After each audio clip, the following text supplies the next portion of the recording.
Hi every one. Vitamin ഡിയുടെ പല ഗുണങ്ങളെക്കുറിച്ചും നിങ്ങൾക്കറിയാം. പക്ഷേ നമ്മുടെ ഹെയർ ഗ്രോത്തിന് വൈറ്റമിൻ ഡി എത്രമാത്രം പ്രാധാന്യം അർഹിക്കുന്നുണ്ടെന്ന് അറിയാമോ? നമ്മുടെ ഹെയർ ഗ്രോത്തിന് വൈറ്റമിൻ ഡി വളരെ പ്രധാനപ്പെട്ടൊരു പങ്ക് വഹിക്കുന്നുണ്ട്. എന്തുകൊണ്ടെന്നാൽ മുടിയുടെ ഫോളിക്കിൾസ്, ഹെയർ ഉണ്ടായി വരുന്ന ഫോളിക്കിൾസിൻ്റെ വളർച്ചയ്ക്കും അതുപോലെ തന്നെ അതിൻ്റെ പ്രൊഡക്ഷനും പുതിയതായിട്ട് ഹെയർ ഫോളിക്കിൾ ക്രിയേറ്റ് ചെയ്യപ്പെടാൻ, ഫോം ചെയ്ത് വരുവാൻ വൈറ്റമിൻ ഡി വളരെ ക്രൂഷ്യലാണ്, വളരെ നിർണായകമാണ്.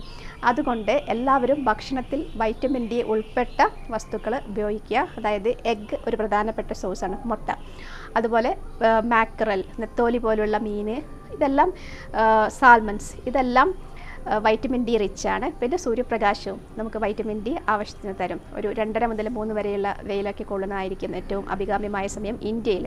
അത് ജോഗ്രഫിക്കൽ റീജിയൻ അനുസരിച്ച് വ്യത്യാസമുണ്ട്. നമ്മുടെ ഭൂമിയിലെത്തുന്ന അൾട്രാവയലറ്റ് റേസിൻ്റെ ഒരു ഇൻഡെക്സ് ഉണ്ട്. അതനുസരിച്ചാണ് നമ്മൾക്ക് ഏത് സൺലൈറ്റ് കൊള്ളുന്നതാണ് ബെറ്റർ എന്ന് തീരുമാനിക്കപ്പെടുന്നത്. ഇന്ത്യയിൽ ഏകദേശം 8 കഴിഞ്ഞ 2 വർഷമായിട്ടെന്നാണ് എൻ്റെ ഒരു അറിവ്. അപ്പോൾ ഏറ്റവും നല്ല സമയം 2:30 മുതൽ 3 മണി വരെയാണ്. അപ്പോൾ പിന്നെ ഉള്ള സമയം ഒരു 12:30 ആ ഒരു സമയത്താണ്, 12:30-1 മണിക്ക് മുൻപേ.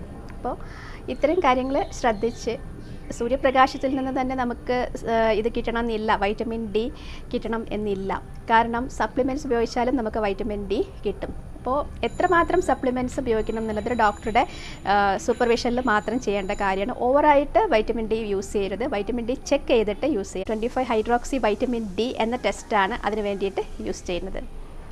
Stay tune with Medi Precision. Bye. Doctor Sanjana V B.